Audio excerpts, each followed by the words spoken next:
Olá a todos, mais uma vez de volta, dando sequência, né? Passamos da 20ª aula, já se não me engano, já até perdi a conta.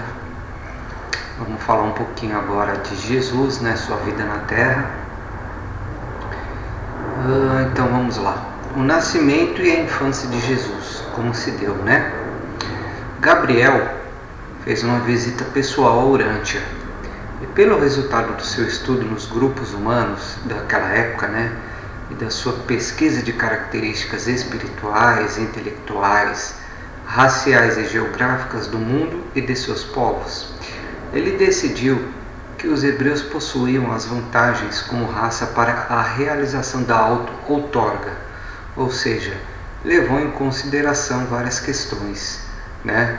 Jesus poderia ter nascido na Ásia, na África, na América, mas naquela época todas essas questões eram a melhor solução para esse projeto, né? Gabriel destacou a comissão familiar selecionada deste universo e despachou-as para Urântia, encarregada de efetuar uma investigação sobre famílias judaicas, né? Quando essa comissão terminou seus trabalhos, Gabriel recebeu o informe que haviam 3 casais com a perspectiva de poderem ser as famílias mais favoráveis para a encarnação projetada de Micael. Dos casais apontados, a escolha pessoal de Gabriel recaiu sobre José e Maria. Em seguida, ele fez a aparição pessoal a Maria, ocasião em que ele lhe comunicou as boas novas de que ela havia sido escolhida para tornar a mãe terrena do menino prometido. Então vejam a questão do planejamento antes de tudo, né? Ele não simplesmente apareceu aqui, né? Todo um estudo foi realizado. José e Maria. A linhagem ancestral do pai de Jesus remontava os dias de Abraão. Os ancestrais imediatos de José eram trabalhadores em artefatos, construtores, carpinteiros, pedreiros e forjadores. José, ele próprio, era carpinteiro e mais tarde foi um empreiteiro. Maria, mãe terrena de Jesus, era descendente de uma linhagem de ancestrais singulares, que abrangiam várias das mulheres mais notáveis da história das raças de Urântia. Nenhuma mulher judia daquela época era de linhagem mais ilustre na linha dos ancestrais de Maria.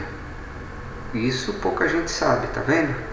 De todos os casais que viviam na Palestina, por volta da época da auto-outorga de Micael, José e Maria possuíam a combinação ideal de parentescos e dons de personalidades acima do normal. Era plano de Micael aparecer na terra como um homem comum, de modo tal que gente comum o entendesse e o recebesse. E é por isso que Gabriel havia selecionado pessoas como José e Maria. Gabriel aparece para Isabel. Isabel era prima da Maria, mãe de João Batista. O trabalho da vida de Jesus em Urântia, na verdade, foi iniciado por João Batista. Zacarias, o pai de João, era um sacerdote judeu, enquanto sua mãe Isabel era membro do ramo mais próspero do ramo familiar a qual também pertencia Maria. Zacarias e Isabel, embora casados há muitos anos, não possuíam filhos.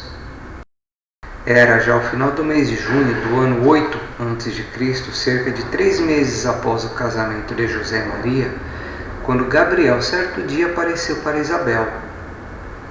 O teu marido Zacarias está diante do altar em Jerusalém, enquanto o povo reunido ora pela vinda do Libertador. E eu, Gabriel, vim para anunciar dentro em pouco conceber um filho que será o precursor do seu divino mestre, e chamarás de João teu filho.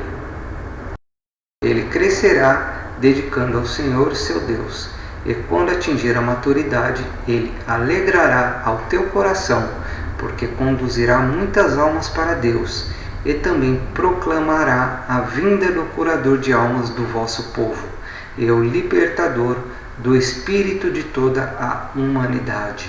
A tua prima Maria será a mãe desse menino prometido, e eu também aparecerei diante dela.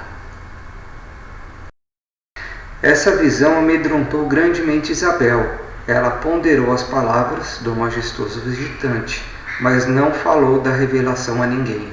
Durante 5 meses, Isabel guardou o segredo de todos, até de seu marido. E quando contou a ele sobre a visita de Gabriel, Zacarias permaneceu cético e durante semanas duvidou de toda experiência, acreditando apenas quando ela de fato estava grávida.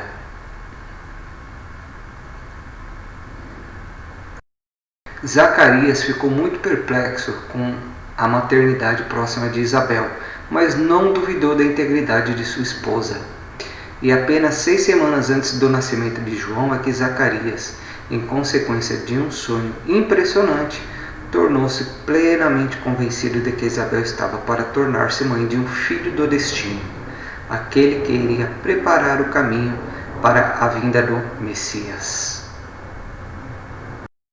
Gabriel apareceu para Maria em meados de novembro do ano 8 a.C., no momento em que ela estava trabalhando em sua casa em Nazaré. Mais tarde, após haver sabido que era certo que estava para ser mãe, Maria persuadiu José a deixá-la ir à cidade de Judá visitar a sua prima Isabel. Gabriel havia informado a essas duas mães sobre a sua aparição à outra. Naturalmente, ficaram ansiosas para encontrar-se e conversar sobre o futuro de seus filhos. Maria ficou com Isabel durante 3 semanas e Isabel fez muito para fortalecer em Maria a fé na visão de Gabriel, de modo que esta voltou para sua casa muito mais determinada para atender ao chamado de ser mãe do menino predestinado, a quem ela muito em breve iria apresentar ao mundo como um bebê indefeso, uma criança comum deste reino. João nasceu na cidade de Judá, aos 25 de março do ano 7 a.C. Ao 8º dia, como de costume, o batizaram com o nome de João. Desde a mais tenra infância, os pais inculcaram em João a ideia que ele cresceria e tornar-se-ia um líder espiritual e um mestre religioso.